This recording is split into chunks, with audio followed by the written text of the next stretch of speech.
నా అలవాటు అడిగా. ఎందుకంటే ఎన్టీ రామారావు డైలాగ్ మీకు అదే బయటకు వస్తుంది. అందుకని నేను ఎప్పుడు విన్ను. ఆ ప్రొడ్యూసర్ కూడా డైరెక్ట్ కలిపి పంపిస్తా. అతని దగ్గర కథ ముందు వినండి. నా స్టూడెంట్ అంటే ఒక గౌరవం ఉంటుంది. ఇవన్నీ అలాగే మన ఇతను ఎవరు దీని అబ్జెక్ట్ చేశాను. అనౌన్స్ చేసే ముందు కూడా రిక్వెస్ట్ చేశా బాలకృష్ణ ముందు ఎందుకు గురుగారు బాగుంది కదా, బాగుంది కానీ నువ్వు సింహం వస్తారు, కానీ సెకండ్ హాఫ్ లో నువ్వు చెయ్యి దిగిపోయి అలా ఉన్నావు 20-25 నిమిషాలు, ఇప్పుడు కుంటి సింహం రా అంటారా నా మాట విన్నావు. అదే అన్నా సినిమా వెళ్ళిపోయింది. అట్లా నీకు ఎప్పుడు కూడా నువ్వు ఏం టైటిల్ పెడుతున్నావు సినిమాకి, ఎలా అప్పుడు వాడిని ఎలా అట్రాక్ట్ చేస్తున్నావు, ఏ టైటిల్ అట్రాక్ట్ చేస్తున్నావు. ఒకసారి వాడు ఎక్స్పెక్టేషన్ ఉంటుందని కూడా చేస్తాడు, తెలుగు చూస్తే అలా ఉండకపోతే డిసప్పాయింట్ ఉంటాడు. అందుకని టైటిల్ దగ్గర జాగ్రత్తగా ఉండాలి. మోస్ట్ ఇంపార్టెంట్ సీన్ నెంబర్ 1, 2, 3, 4 అలా ఉంటాయి కదండి. మనం 1 year కరెక్ట్గా వినగానే నాకేమనిపించింది, ప్రేమ కథని కొత్తగూడెంలో చెప్పాడు ఈ పిల్లాడు. ప్రేమించుకున్నాం రాండి దీని రాజు కడప నుంచి వచ్చాడండి ఆ పిల్లాడు. అప్పుడు పిల్లాడు ఇప్పుడు పెద్దాడు 10-15 ఏళ్ళు అయిపోయింది. మీరేం చేస్తారంటే 0402354844 ఇది నోట్ చేసుకోండి. ఎప్పుడైనా సరే ఇలా నేను స్క్రీన్ రైటింగ్ స్టూడెంట్ మా మేనేజర్ ఎవరో ఇస్తారు, ఎన్నింటికి దొరుకుతారు సార్ అన్నింటి నేను ఫోన్ చేయాలి. ఇలా 0402354844 కంపల్సరిగా ఏదన్నా తెలుసుకోవాలంటే ఊరినే సార్ సినిమాలంటే ఏంటి ఇలాంటి అడగడానికి తీయబాకండి. మీరు చదివిన పుస్తకంలో సార్ ఈ పుస్తకంలో ఇన్నో పేజీలు నాకు ఈ డౌట్ వస్తుందండి అంటే దాన్ని నేను రాయనైనా నేను ఎక్స్ప్లెయిన్ చేయగలను. ఎందుకంటే అహంకారంలో చెప్తున్న మాట కాదు, కానీ ఇవాళ సినిమా అంటే నాకు తెలియదు ఏదీ లేదు. ఎందుకంటే 5 సంవత్సరాలు 3000 సినిమాలు చూసి నేను ఆ బుక్ రాశాను.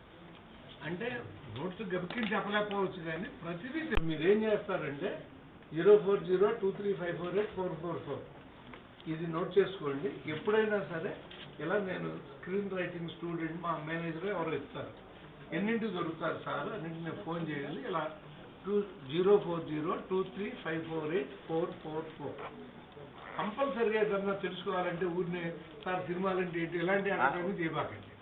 మీరు చదివిన పుస్తకంలో సార్ ఈ పుస్తకంలో ఇన్నో పేజీలు నాకు ఈ డౌట్ వస్తుందండి అంటే దాన్ని నేను రాయనైనా నేను ఎక్స్ప్లెయిన్ చేయగలను. ఎందుకంటే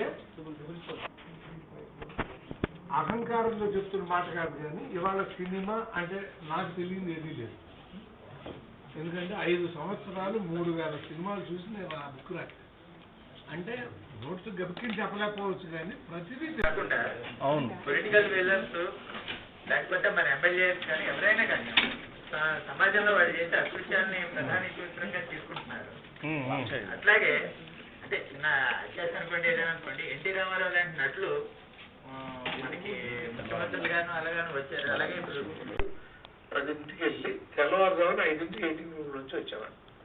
16,000 అడుగుల నుంచి 1000 అడుగులు మీకు ఎవరు తెలియకుండా తీసాం. ఇప్పుడు మీరు చూసిన ఇంద్ర 15,000 అడుగులు మీరు చూశారు. 16,000 చూస్తే బాగా బాగా లెంతీగా తీశాడు రా అనగానే యావరేజ్కి పడిపోయిందండి. సూపర్ హిట్ నుంచి ఎక్కడ పడిపోయాం. అందుకని టూ మచ్ లెంత్ కూడా మన సినిమా విజయానికి అడ్డుగోడైపోతుంది, ప్రాబ్లం అవుతుంది. సో ఎప్పుడు కూడా నిన్న నేను చూసిన సినిమా నిజంగా బాగుంటుంది. ఆల్ఫ్రెడ్ హిచ్కాక్ ఏం చెప్పాడంటే while sitting with the editor, so మనకి దృష్టికోణం అనేది మీకు అర్థమై ఉంటుంది. నాటకీయ దృష్టికోణం అంటే ఎక్కువ సినిమాలు నాటకీయ దృష్టికోణంలో ఉంటాయి అండ్ డైరెక్టర్ పాయింట్ ఆఫ్ వ్యూలో నడుస్తూ ఉంటాయి.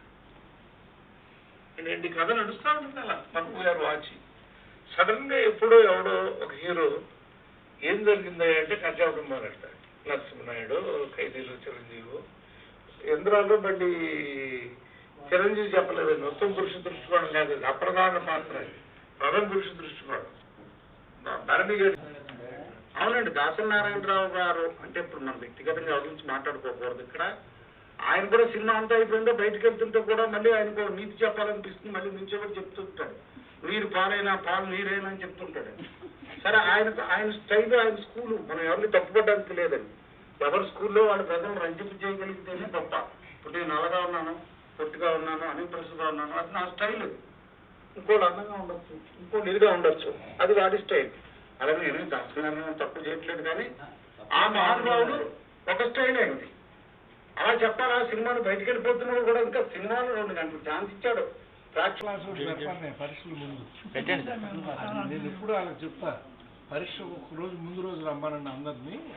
ఆ రోజు పొద్దున్న సాయంత్రం ఒక ఖాళీ పొల న్యాయంతో అన్ని గుర్తు చేసుకుంటా, మధ్యాహ్నం ప్రయోజనం చెప్తే అలా చేస్తా. చెప్పలేదు అది చెప్పలేదు సార్. సరే, మనసులో ఉన్న చిన్న అభిప్రాయం చెప్పచ్చా సార్? ఇప్పుడు మీరు చెప్పింది తేటతెల్లంగా ఉంది సార్.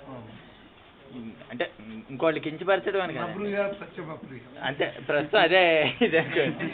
కానీ కాదు సార్, ఇప్పుడు శిల్పం అనేది లేదా స్క్రీన్ ప్లే ఎలా ఉండాలి, దాన్ని నడతా నడవడిక ఆర్ట్ ట్రీట్మెంట్ ఒకటి ఉంటాయి. ఓ మీకేం స్క్రీన్ ప్లే ఇచ్చారు డైలాగ్ ఒక్కడు శమదం కూడా ఇచ్చారా?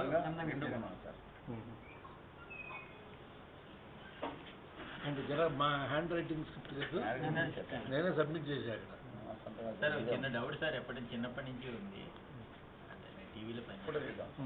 ఇప్పుడు ఇందాక మీరు చెప్పారు ఒక హీరో ఇన్వాల్వ్ అవడం వలన కథ పాడవుతుంది అని ఒక రచయితగా మీకు ప్రగాఢంగా 100% తెలుసు.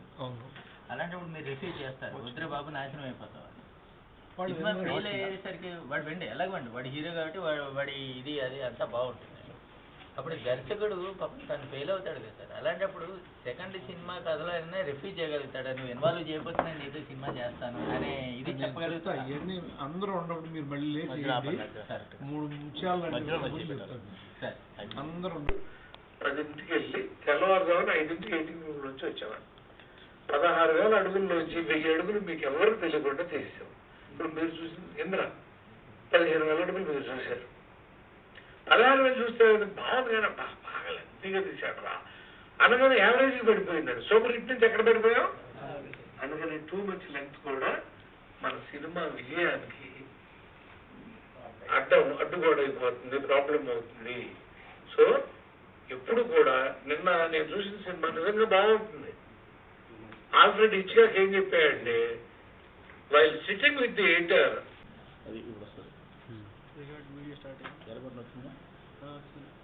ఇక్కడ